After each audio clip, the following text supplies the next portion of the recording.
Oi, minha gente, esse é o 8º episódio do podcast Além dos Sintomas. Eu sou Renata Bittar, médica com atuação em saúde mental e medicina do estilo de vida.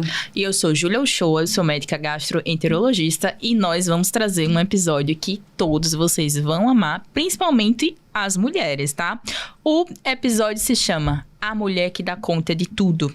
E para abrilhantar esse dia, nós trouxemos uma convidada, a Clara Teixeira. Ela que é enfermeira de formação, influenciadora digital, esposa, mãe, dona de casa, empresária e compartilha diariamente a realidade da vida moderna nas redes sociais. Clara, seja muito bem-vinda. Ai, gente, prazer estar aqui hoje pra gente fazer essa troca, eu sou a Clara.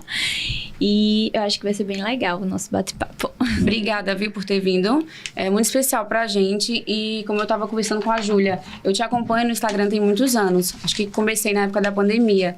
E o que eu gosto muito, que eu pensei em chamar você pra vir aqui, é porque eu particularmente adoro acompanhar vida real no Instagram. E eu vejo que você realmente realiza todas essas funções de mãe, de dona de casa. Então, esses dias eu tava vendo, a máquina de lavar quebrou, aí entupiu um negócio, aí melhora, aí depois dá outro problema, aí a criança doente. É isso, é aquilo, fora a gente nesse meio, né? Então, são múltiplas funções que a gente assume e que os bastidores, eles são muito diferentes, até inclusive do que as pessoas imaginam, né, Júlia? Exatamente. E a maioria das pessoas conhece a Clara influenciadora. Mas quem é a Clara longe das câmeras? A Clara tem essa carinha de menininha, mas eu me vejo uma mulher muito forte, sabe? E pela questão de tudo que eu já vivi, assim, que você vai adquirindo maturidade, fazendo coisas que você não imaginava fazer, e isso tudo vai trazendo uma bagagem pra sua vida que depois você agradece, né? Quando eu comecei a trabalhar na internet, foi porque eu já tinha esse sonho. Eu já tinha na minha cabeça, eu quero ser famosa, eu quero fazer malhação, quero fazer novela. Naquela época, né? O sonho era entrar na malhação, né? Era a forma de... Eu queria ser na malhação. Aí meu pai falava assim, não, que eu não quero filha minha beijando na boca na internet. Na internet não, na televisão. Aí eu, e agora, o que é que eu vou ser? Aí, nessa época tinha muita agência de modelo e tal. Eu fazia cursinho e saía do cursinho pra agência de modelo. Nessa história toda, passei na faculdade aqui, que eu morava no interior. E aí, da faculdade, eu ia fazer foto. Quando eu desocupava, eu ia fazer foto. Uma loja me chamou, gostou, e disse, olha, eu quero que você fique vindo pra cá uma vez por semana pra fazer as fotos das roupas. E nessa época, lançou o Story, que não tinha esses vídeos. E aí a dona da loja disse assim, olha, eu quero que você fale aqui essa promoção que a gente vai ter, porque eu não gosto de aparecer. Aí eu, ai meu Deus, logo eu, que morria de vergonha, eu era caladíssima. Tipo assim, os professores me elogiavam pra minha mãe, diziam, olha, a Clara é a única que ela, na hora do recreio, fica ali com o lanchinho dela, quietinha, calada e tímida. Aí eu, meia hora lá, tentando gravar o vídeo. Foi aí que eu perdi a vergonha de gravar, de conversar em público, porque eu tinha essa trava. E eu comecei a trabalhar com isso. Comecei com essa loja, outras começaram a me chamar. E na época, eu lembro que era bem puxado. Era como se eu já criei aquela rotina na minha mente que eu não sentia mais que tava pesado, sabe? Eu juro que eu não sei como eu conseguia. Acostumou, né? Porque eu acordava, tipo, 4 da manhã, aí o táxi passava na minha casa 5, chegava na faculdade 6 horas, aí era o horário que eu ia estudar pras provas. Por quê? Quando eu saía da faculdade meio-dia, eu ia fazer as lojas, trabalhar. E quando eu chegava à noite, eu lembrei agora que eu ia pra academia e ainda ia fazer... Sabe aquelas bijuterias de miçanguinha? Sim. Eu fazia também pra ainda vender. Vendia isso também. E aí eu ia dormir, tipo, meia-noite. Que horas que eu tinha pra estudar? Puxado. Só que aí eu tinha uma técnica de que quando eu chegasse na faculdade... eu tinha que prestar atenção em tudo, porque é ali que eu ia aprender. E aí eu fazia só um resumo depois. E aí essa era a minha vida. Foi assim por muitos anos? Por muitos anos. Aí Depois, quando eu comecei a namorar com meu esposo, eu falei pra minha mãe que ia começar o estágio da faculdade. Eu falei, mãe, eu vou ter que morar lá. Porque o estágio é pesado, é à noite. Que horas que eu vou chegar em casa? E até me desentendi com meu pai nessa época. Sair de casa, porque né? foi assim. Eu já tinha decidido que ia sair de casa. Aí comecei a namorar. Aí o meu muita pai meio que, informação. tipo assim... Peraí, como minha filha, assim? calma, né? Uma bebezinha que morava aqui em casa um dia desses já saiu de casa. E eu peguei minha bolsa, minha mala... Desci, assim, a escada de casa. Aí meu pai olhou pra mim e fez, você vai mesmo? Aí eu, vou mesmo. É uma cena que marca, Aí eu, né? na minha Me arrepiei aqui. cabeça. Aí eu, meu Deus, eu tô fazendo isso. Meu pai não falou nada. Ele falou assim, você vai mesmo? Eu disse, eu vou mesmo. Aí eu fui embora. E aí, o meu esposo na época, eu falei assim, olha, você não vai morar comigo, viu? Você vai vir pra cá às vezes e você não vai morar comigo. Aí ele, tá. Quando foi uma semana, tava morando junto eu e ele. Até hoje. Mas acaba, às vezes, a rotina acaba se misturando também, né? É. E sua mãe te apoiava? Então, a minha mãe, ela me apoiava. Ela apoiava os meus sonhos, mas ela não acreditava Sim, que dá podia certo, dar né? certo, entendeu? Quando eu tive o meu primeiro contrato, que foi de 1 ano, foi R$700. Aí eu falei assim, mãe, vamos comprar um apartamento? Eu já tenho R$700, certo? Tipo, fora as Garantido, outras né? coisas que eu tinha, né? Aí ela, mulher, Já é uma parcela, sabe né? comprar um apartamento. Já é uma parcela, mãe. Aí eu, mãe, acredita, a senhora bota o seu nome, você é a fiadora e eu pago o dinheiro. Aí ela, não, Clara, não invente não, porque daqui uns dias você para essa história de internet e você não vai ter... E eu não gosto de fazer dívida. E eu tinha essa educação financeira, sabe? Graças a Deus na minha casa. Porque a minha mãe nunca gostou de dever, sabe? Tipo, Sim. fazer compra no cartão e tal. E aí eu fui levando, né? Fazendo provador e tal. E aí, quando... Teve um episódio na minha vida que foi até traumático. Eu fui para um médico e tava naquela história toda de chip hormonal. Sim. E aí eu disse bem assim, eu tinha combinado com ele de botar o chip. Aí fiz os exames, aí eu levei. Eu falei, eu não vou não colocar mais porque eu quero engravidar. E eu achava que o chip era só anticoncepcional. Uhum. Aí ele falou assim, não tem problema você colocar, porque eu não vou colocar o anticoncepcional. Vou colocar só teste pra você ficar... Mais energia, essas coisas. Aí eu, tá, então vou organizar pra ver. Ele, não, vamos botar agora. Eu tô aqui, vamos botar agora. Aí eu, meu Deus, não deu tempo nem de pensar em casa, de conversar com o meu esposo, nada. Aí coloquei. Quando eu volto pra casa, passou uma semana, aí eu conversei com...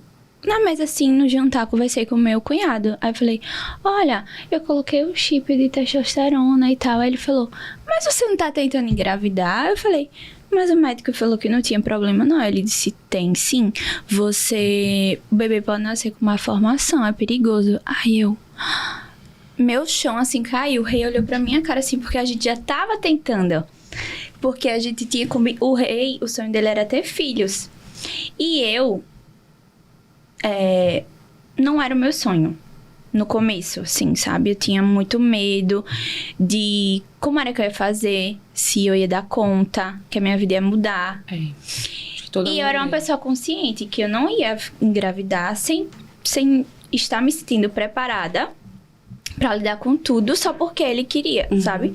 E aí chegou um momento que eu passei 3 meses fora com os amigos e os filhos deles. E quando eu voltei pra casa, eu fiquei querendo os meninos, me sentindo só. Aí eu disse, agora é o momento que eu tô me sentindo preparada pra ter filho, porque eu já tinha aquela rotina com eles e eu me apeguei.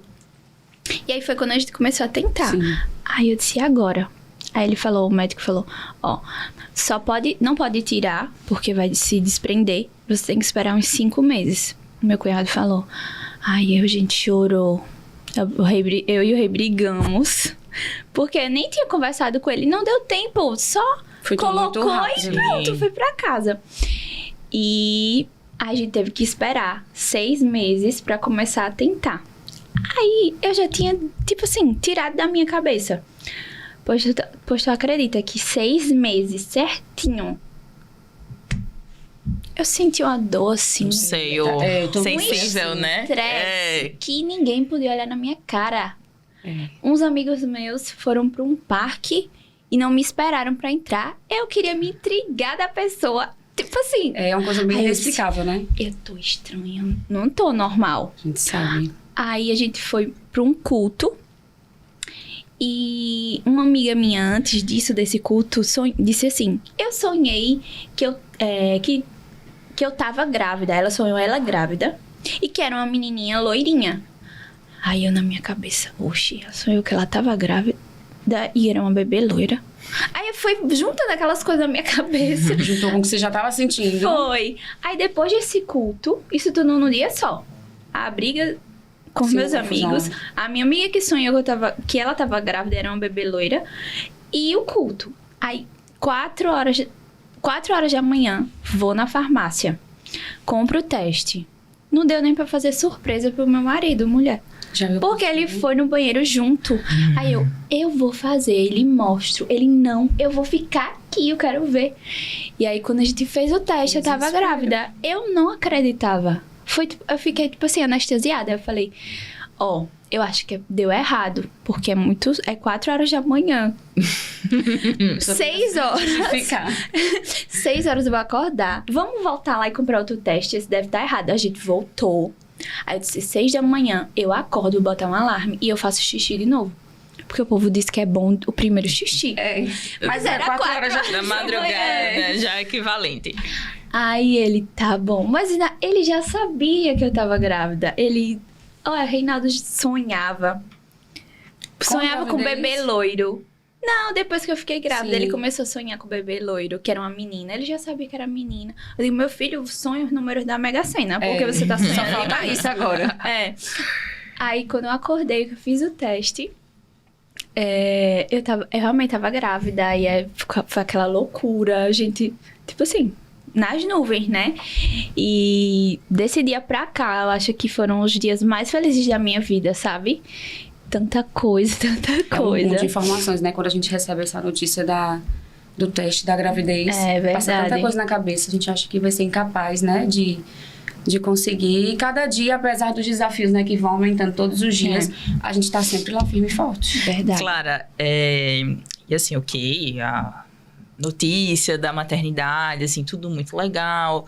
A gestação, né? Conviver, ver a barriga crescendo. Mas, assim, quando nasceu, como é que foi, assim? Conviver com aquele ser novo que precisava de total cuidado seu, a sua própria rotina de autocuidado, a sua relação com o esposo, família, como que ficou? Vamos pro lado real agora. Por incrível que pareça, é desesperador.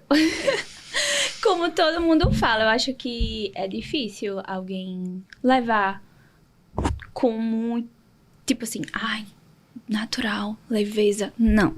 Pra mim, na segunda, porque eu já sabia como era, foi melhor. Mas a primeira foi tipo assim, o que é que eu tô fazendo aqui? Eu quero ir embora, deixar essa menina aqui com o meu marido e vou embora. Era isso. E aí eu chorava por causa do leite, eu chorava por causa da barriga, eu chorava porque a menina, que a Ana Laura tinha refluxo. E aí, quando eu dava de mamar e deitava ela regurgitava. Era. E aí eu tinha que trocar tudo, trocar ela, dar leite de novo, porque a minha ficou com fome. Eu juro, eu quase fico com depressão pós-parto. Aí eu comecei a combinar com a minha sogra e o meu esposo. Eu falei, ele não dormia, eu ri. Eu falei assim, já que você não dorme, eu vou dormir umas meia-noite, aí eu tiro, dou pra vocês, e vocês ficam com ela até 6 da manhã. E já que você não dorme, a minha sogra, tipo, maravilhosa, tá bom. Mulher, se ele não tivesse feito isso, eu não sei não o que eu tinha feito. Que ele você conseguiu dormir, então, um pouquinho, né? Nos primeiros dias, você tá ali com aquela dor. O peito dói, tudo dói. A sua cabeça fica doida. Não, muito, muito louco. Assim, eu tenho um filho de 1 ano e 3 meses, às vezes eu esqueço. Um ano e pouquinho. E aí, assim, os primeiros dias eu me olhava no espelho. Primeiro que era uma coisa muito louca, uma pessoa que se parecia muito comigo. Então, eu me olhava no espelho e eu via o reflexo dele. Coisa muito louca. E assim, uma exaustão enorme, assim. E realmente a mama que dói, é o leite que não tá saindo, é um menino que não tá sugando completamente. E assim, uma privação de sono. O meu foi cesariana, né? Então assim, as dores da cesárea. Então, Eu acho que Foi cesárea dela? foi quando junta tudo. Aquela dor horrível na barriga. Ah, meu Deus. Quando eu ia tomar banho, eu chorava. Aí o marido não entende. não, Aí zero. ele faz: por que você tá chorando? Era o seu sonho. Agradeça a Deus. Aí eu fazia: meu Deus, tô chorando porque Deus me deu um filho. É uma Aí vem a culpa. loucura É na sua uma cabeça. mega culpa. Ingrata. Ingrata. Aí eu digo: meu Deus vai me castigar. É, Exato. sei não. É. A sorte, assim, que muita gente conversou com a gente. Tipo assim, a minha sogra conversava com o rei, minha cunhada. E aí vai abrindo ali a cabeça do marido, ele vai começando a entender que aquilo não é porque você quer. E aí ele começa a diminuir ali a sua sobrecarga, né? Que foi o que ele e a minha sogra fez. E aí ficou mais ou menos um mês assim. Aí depois a criança já vai se adaptando melhor. Isso. Já vai dormindo mais um pouquinho. Mas foi bem puxado.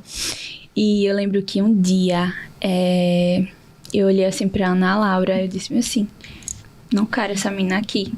Não, aí depois quando eu fico lembrando, Isso é muito meu difícil. Deus, porque eu pensei isso da minha filha. Isso aconteceu comigo Olha, também, aconteceu viu? comigo também. Já Tipo, eu não quero aconteceu. ficar com ela agora, já. lembrando disso. Já. Gente, isso é muito É. E muita gente romantiza isso, porque quando você tem um bebê, fica ali, você tá com uma ferida enorme no seu útero.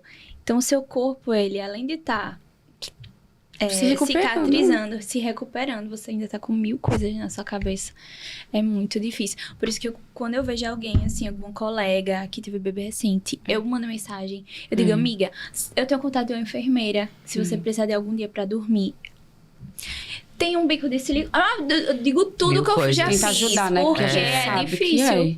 Entendeu? E se você não tiver rede de apoio, piora. Pior Porque, ainda.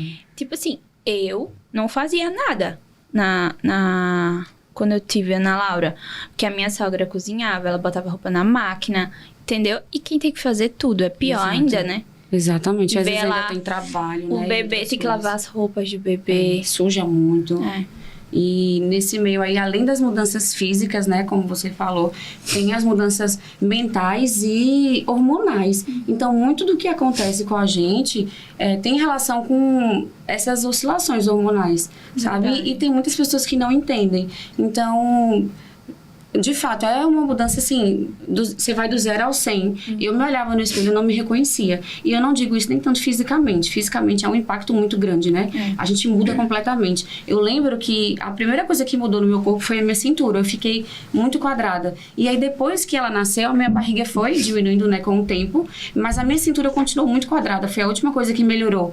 E algo que me marcou muito é que as minhas calcinhas não serviam em mim. Depois de ter a Rafinha, vários meses depois, ficava muito apertada. Aí você se olha no espelho e você não se reconhece. A sua mente muda muito, a sobrecarga é muito grande. Então tem muitas mulheres, eu acredito que todas as mulheres, elas vivem nessa sobrecarga, né? E aí tem muita gente que acaba às vezes romantizando, ou que as pessoas pegam recortes muito pequenos no Instagram ou em rede social pra querer comparar, às vezes, né, o seu bastidor com o palco de outra pessoa. Só que a maternidade, ela acaba sendo difícil para todo mundo. Para algumas pessoas, ela pode ser menos difícil. Mas eu não acredito, não, que exista uma maternidade fácil. Perfeita. Né? Não tem. Também não. Exatamente isso. Então, Clara, como é que você concilia hoje maternidade com o trabalho? Eu vi que você tem 2 filhinhos, né? A Ana Laura e o Samuel. Como é que você tem um horário para eles? Como é que você faz isso no seu dia a dia? Olha, assim, no meu trabalho eu tenho o privilégio de escolher o horário que eu vou trabalhar, que eu vou sair, que eu vou marcar alguma coisa fora de casa, né? Porque a maioria do tempo eu fico em casa, eu gravo em casa. E aí, eu organizo isso. Eu vou pra academia, quando eu chego, já fico com eles, brinco. A Ana Laura vai pra escola. E aí, a tarde toda, eu gosto de ficar em casa com o Samuel. Às vezes, eu marco, um exemplo, algum trabalho. Eu digo, olha, pode ser umas 4 horas? Porque aí eu já sei que eu tenho brincado. Ele já dormiu. E ele dorme cedo. Ele dorme às 7h30. Se eu chegar um pouco, tipo assim, 7h20, eu já não fico muito tempo com ele, sabe? E eu já me sinto culpada quando eu não... Se eu passar a tarde toda longe dele, eu já me sinto culpada. Mas é da vida, né? Encaixando também com a rotina, né? É aquela frase, né? Nasce uma mãe, nasce uma culpa. Nascer uma mãe, a gente já se sente culpada desde o início, do primeiro momento. Então, essa culpa vem de cobrança nossa, de cobrança de terceiros, porque a família julga, porque amigos julgam, porque seguidores julgam também. Então, as pessoas têm essa característica, né? De julgar mesmo uma realidade que muitas vezes nem conhece. Fora a nossa própria cobrança, porque eu também me julgo muito com a Rafinha, assim. Me sinto mal, muitas vezes. Por exemplo, agora eu tô investindo mais no meu trabalho, então tô passando mais tempo fora, mais tempo ocupada. E aí fico, poxa, tô esperando o final de semana para ter um tempo mais de qualidade com ela. E fica, né, essa cobrança eterna. Parece que não acaba nunca, com tudo, né? Não, e isso impacta diretamente na saúde mental feminina, né? Porque a gente tem pressões de todos os lados. E acho que a pior pressão talvez seja a nossa mesmo, né? Porque em algum momento, até como você disse, assim, eu olhei para aquela criança, aquele bebê, e me senti desesperada, tipo, meu Deus, por quê? Mas, assim, a gente escolheu ser mãe, só que parece que a gente não pode chorar, a gente não pode sofrer, a gente não pode querer ter um momento só a gente de autocuidado, de reflexão, de estar com as nossas amigas, né? De sair com o nosso esposo. Eu já desencanei, sabe? Não. Eu melhorei muito, porque senão vai enlouquecer. Tudo que eu ia fazer, eu ficava assim, o que é que fulano vai pensar? Minha sogra vai pensar. E no final, ninguém tá pensando...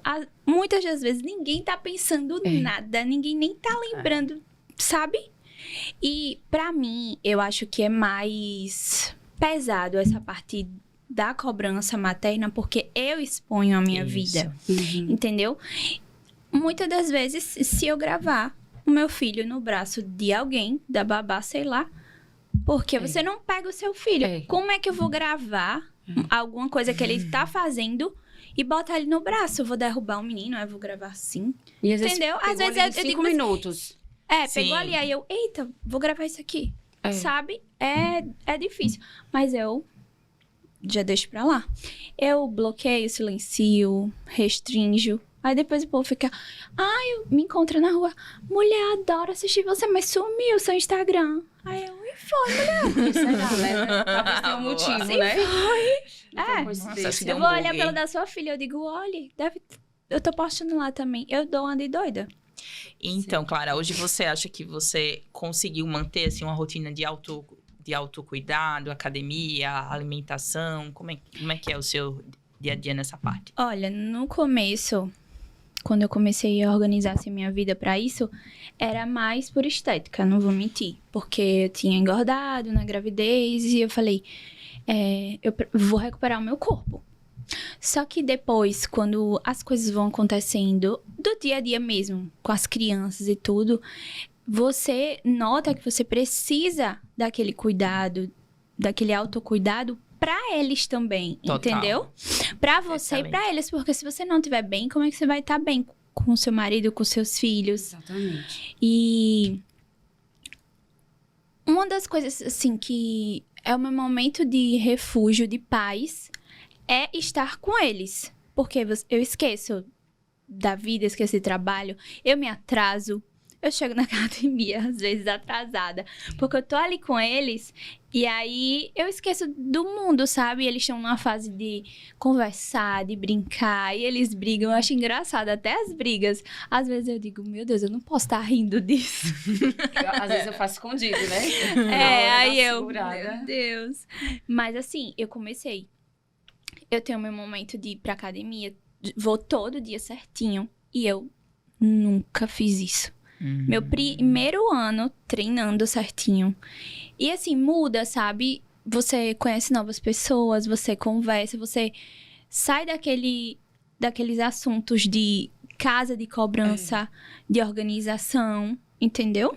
Você se sente mais útil, eu acho. Às vezes mais mulher, porque você se vê às vezes só isso. como mãe dona de casa, mas existe ali a Clara mulher também, Isso. né? Amiga. Verdade. E ajuda muito a sair um pouco dessa bolha que a gente acaba vivendo aquilo todos os dias. Aí, às vezes, eu tô estressada com alguma coisa e eu marco a massagem. Tu acredita que eu levo a Ana Laura pro spa? Não acredito. Olha, você já chego treinando no uma spa. blogueirinha, viu? Eu chego lá, aí as meninas fazem bem assim. Cadê a Ana Laura? Elas são engraçadas. Porque tem uma banheira de espuma e tem massagem. Mulher, tu não tem noção, não. Ela se deve deitou, amar, a menina né? fazendo a massagem. E ela deitada, tipo... Ai, meu Deus do céu, que menina é essa? Já Que eu virou gosto de fazer companheira. as coisas com ela. Eu digo, olha, vamos desestressar, que a gente tá muito estressada. E realmente, ela... Teve uns meses atrás que ela tava muito estressada. Aí eu, meu Deus do céu, o que Foi eu vou fazer mesmo? com essa menina? Tipo assim, gritando. Como é que se diz? A gente falava Mais alguma coisa irritada. irritada. Aí eu disse, não, tem alguma coisa errada. Aí eu fui analisar tudo que a gente tava fazendo. Aí, a gente tinha voltado de uma viagem que ela tava comendo alguns docinhos a mais, sabe? E muito no tablet. Aí eu disse, pronto, é agora. Agora é minha hora. Peguei Pode ser o por tablet, escondi o tablet. Tem horário lá em casa agora pra assistir. Só assiste meia hora antes de ir pra escola. Que ela se arruma toda e vai almoçar. Aí eu digo, pronto, deixa ela assistir agora um pouquinho. Ela já sabe. Ela chega pra mim e faz, mãe, o almoço tá pronto? Aí eu, mulher, não sei, vai perguntar. Aí ela diz, posso assistir, né, mãe? Quando eu for almoçar, eu digo, pode. Ela já sabe. Já criou uma rotina, uma previsibilidade. E aí ela né? melhorou muito nisso, porque a gente tava sem saber porque a Camina tava assim. E era tela, era o vício, era o doce, o açúcar. Tem todas E as olha que a gente preocupações dá- ainda. O mínimo possível, mas às vezes alguém chega pra querer conversar, agradar e diz, lá, trouxe um pirulito. Não, Ai, e vou dizer o também quê? essa questão da alimentação e tela. Às vezes, assim, a gente... ok, não pode tela até 2 anos.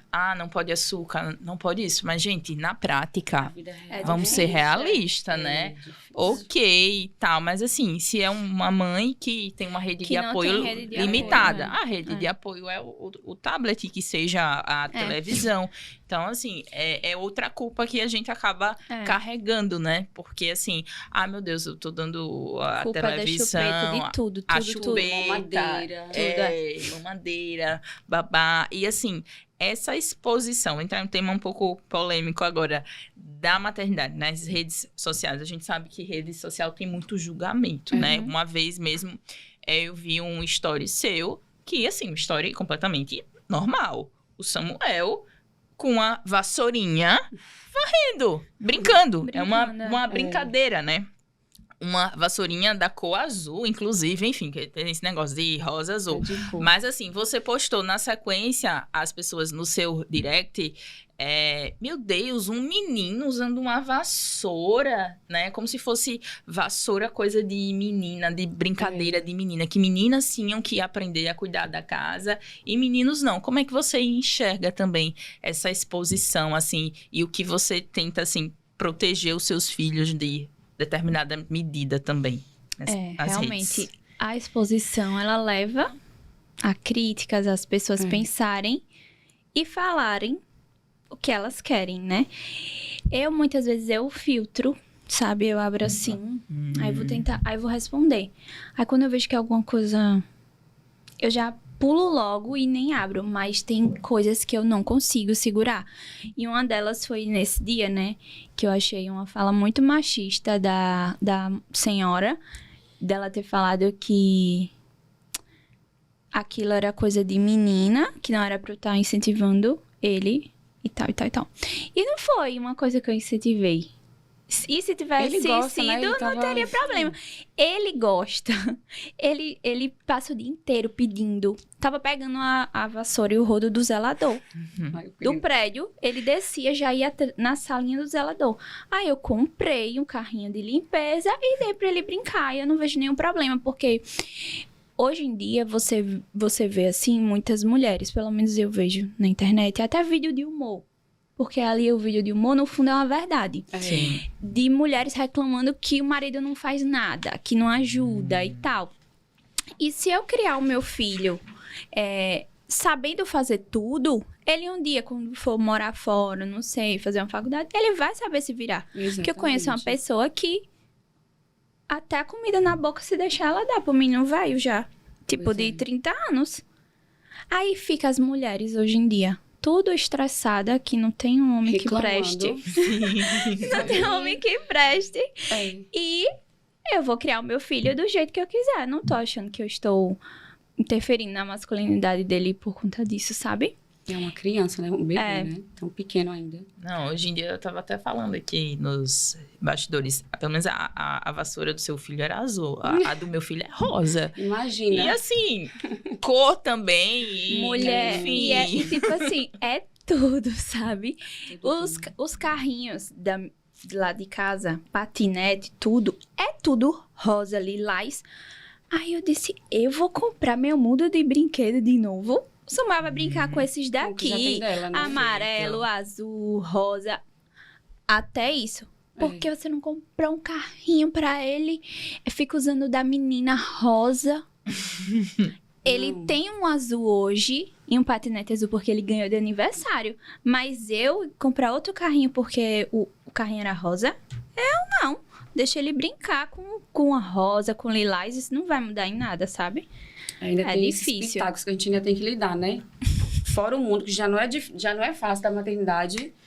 Excelente. E claro, assim, em algum momento, eu vejo você uma mulher muito produtiva, tem seus filhos, a casa, tem a sua rotina de empresária também, mas em algum momento você chega assim, em algum dia, não, nossa, hoje eu não aguento. Hoje eu tinha aquilo programado, eu não vou fazer. Ou hoje eu não quero ver ninguém, não quero ver filho, não quero ver marido. Se acontece com você também, porque às vezes nas redes a gente tem uma produtividade falsa ali, né? Que as pessoas veem, nossa, a fulana já malhou, já brincou com o filho, já foi no médico, já tá com o esposo, jantando. Assim, na realidade, isso é tão parecido como é nas redes ou não é muito bem assim? É desse jeito aí que você falou, viu? Você fica... Tem alguns dias no mês, né? Que a gente fica assim, insuportável. Quer desistir de tudo. Quero olhar pra cara de ninguém, né? Eu tenho, muitas vezes, esse problema. Só que eu tenho muita fé, sabe? E aí eu começo a conversar com Deus. Às vezes alguém chega pra mim e me encoraja, me ajuda nisso. E eu não sou de... Como é que se diz? Deixar um compromisso de lado. Eu fico pensando, eita, a pessoa tá me esperando. A personal tá me esperando, eu não vou deixar ela na mão. E aí eu fico trabalhando a minha mente pra não desistir. Mas tem horas que o seu corpo tá... Como é que se diz? Tão cansado, sua mente tá tão cansada que você quer ficar só em casa, sabe? Sem pensar em nada. E aí, quando eu tô assim, muito exausta, eu não consigo. Eu tento, mas tem coisas que não consigo. Aí, um ponto que a Clara falou muito interessante, Renata, é a questão da espiritualidade, né? Verdade. Como manter diante dos desafios da vida, das atribulações, tristezas, cansaço, essa força espiritual. Eu queria que você trouxesse alguma coisa nesse ponto, Renata. Eu vi que ontem você posta também, que você foi na igreja, pra gente trazer um pouco esse tema aqui. Quando a gente estuda muito sobre comportamento humano, né, na psiquiatria e saúde mental, tem um conceito que o ser humano é um ser biopsicossócio-espiritual. Então, tem todas essas nuances, né, biológica, da saúde, social. Então, ele precisa de socialização também, para se sentir pertencido. Lembra? A gente já mencionou isso. Então, todas essas nuances que compõem o ser humano, elas são importantes, a gente precisa nutrir isso. E aí, espiritualmente, também a gente precisa nutrir isso. Não é um julgamento, cada um pode ficar à vontade, né? Para trabalhar a sua fé, a sua espiritualidade da forma que achar melhor, que eu acredito que não existe uma religião melhor que a outra, contanto que ela faça a gente ser melhor e ela traga esse conforto que a gente precisa. Então, também a espiritualidade, ela ajuda muito, até porque tem horas, assim, que a gente pensa, meu Deus, o que eu vou fazer, assim? Não sei mais o que eu vou fazer, eu tô exausta, e coisas sem explicação acontecem. Então, quem acredita nisso, né, sabe o quanto a minha fé também tem me ajudado muito nessa vida de mãe, que não é fácil. Todo dia é um desafio diferente. Quando a gente acha que o pior já passou, aí vem outra coisa. Então, a espiritualidade, ela faz parte do nosso ser, né? E isso ajuda muito.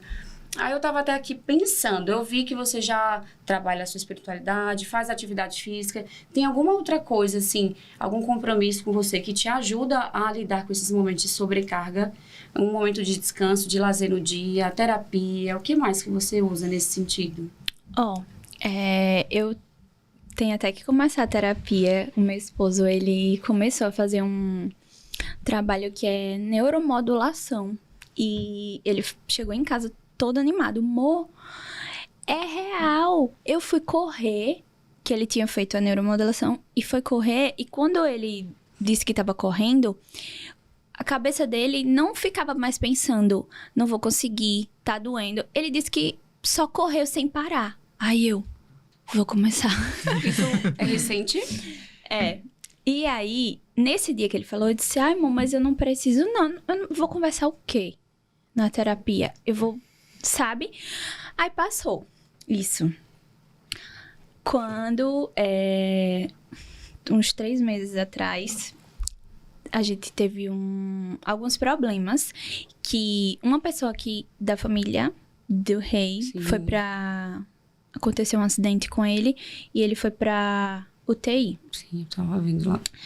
E uma pessoa que trabalha pra mim, um motorista, teve um AVC. Foi tipo assim, um sábado aconteceu isso e na quarta aconteceu isso com o motorista. Então, assim, eu e ele ficamos atribuladas, porque foi 2 coisas ao mesmo tempo. E aí o motorista da gente, ele... esse AVC que ele teve, ele ficou sem falar, sem andar. E a gente ficou muito triste, porque ele trabalhava com a gente tem 5 anos. E em todos os momentos, assim, casamento, parto, tudo. E ele era tipo um pai, sabe? Tava todo dia na minha casa, enfim. Presente. E a gente ficou muito triste. E foi ali que Deus começou a trabalhar realmente a nossa fé, porque a gente só sabe na hora, né?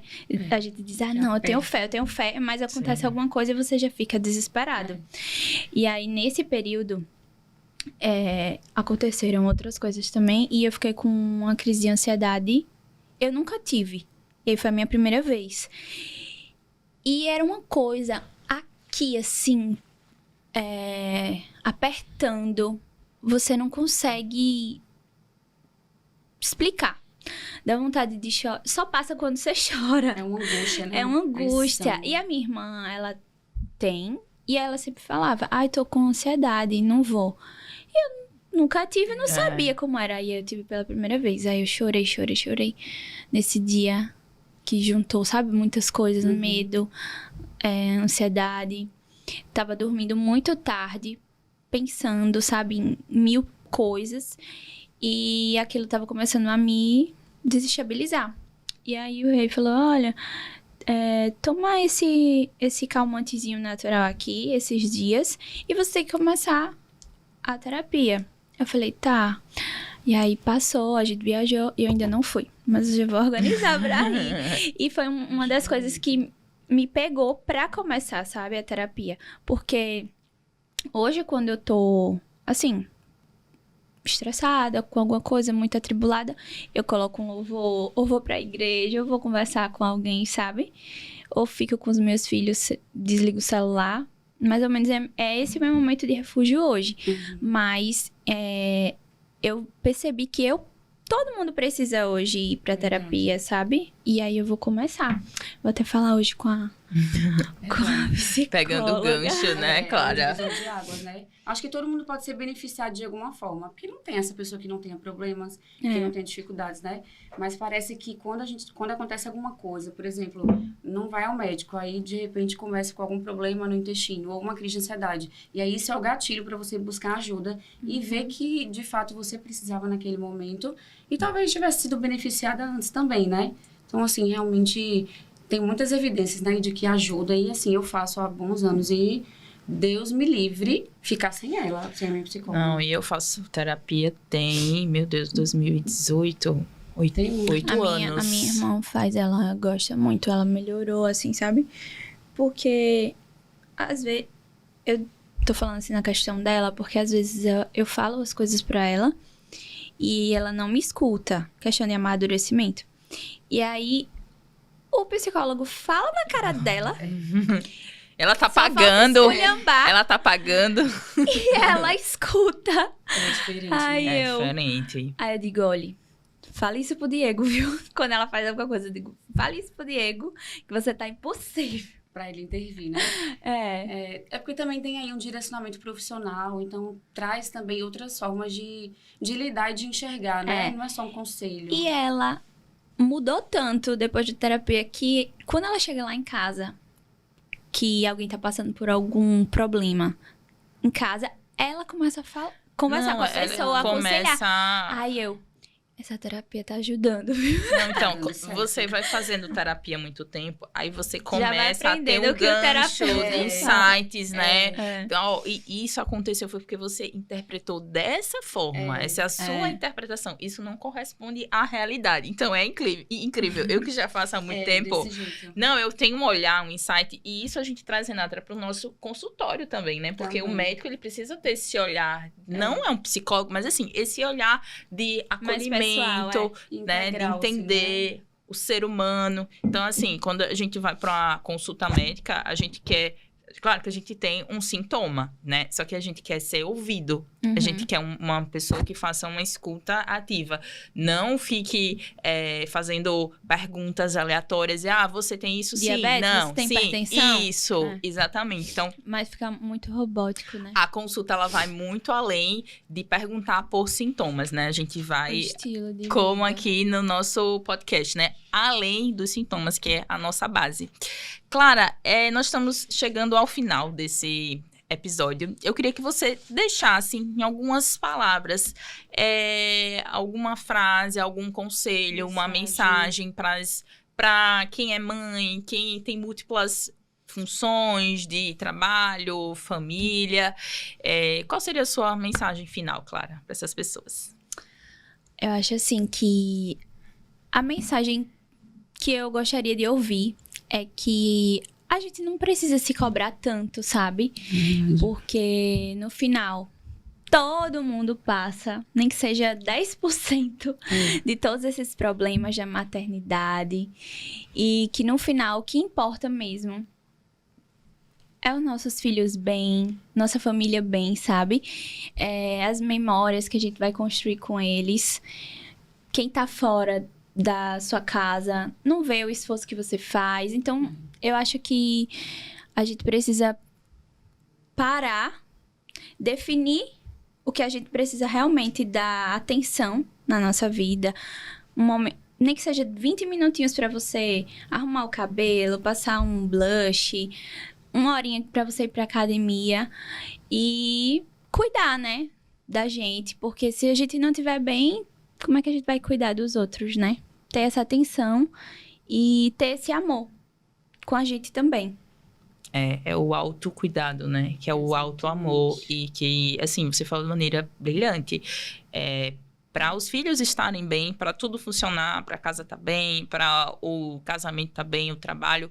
O primeiro passo é a gente cuidar da gente mesmo, né? Cuidar da nossa espiritualidade, do nosso sono, alimentação, atividade física. Então, eu acho que essa é a mensagem principal, né, Renata? Exatamente. Não é egoísmo, né? Muitas vezes a gente pensa que é egoísmo. Não é egoísmo. O autocuidado é primordial. Se a gente não estiver bem, nada vai bem. A casa não vai, filho não vai. né? Então, a gente acaba sendo ali o chão de tudo, a base. Verdade. Então, assim, você não é Mulher Maravilha, falando aqui para as mulheres, tá? Essa capa que a gente usa, assim, às vezes é uma armadura que é muito pesada, Verdade. né? E a gente não precisa carregar nessa intensidade. Então, pedir ajuda é fundamental, tá? Contar com rede de apoio, contar com profissionais indicados, você ter o seu médico que cuide de você ter um dentista, você ter um psicólogo. Então, assim, toda essa rotina de autocuidado, ela vai ter impacto na sua saúde e na sua longevidade também. Clara, queria agradecer pela sua presença, Obrigada. Foi ótimo, foi lindo, trouxe você vários aqui. insights. Obrigada. Exatamente. E quem quiser continuar te acompanhando, acho que todo mundo já te conhece, mas vamos deixar aqui o arroba das três. O seu é Clara Clara Teixeira. Ju Showa Gastro. E o meu dentista médica. Quem quiser acompanhar, a Clara compartilha lá os bastidores da vida dela. Eu adoro ficar vendo essas coisas. Agora, com esse novo recurso, Júlia também tá desse jeito, viu? Tá? Todo dia, tô só vendo lá, cachorrinho, bebê, comida. Vamos mostrar a vida além da medicina, né? Exatamente, eu adoro ver pessoas comuns levando uma vida comum. Que nem Clara E as também. dicas, né? A gente As tem que diquinhas. seguir Também.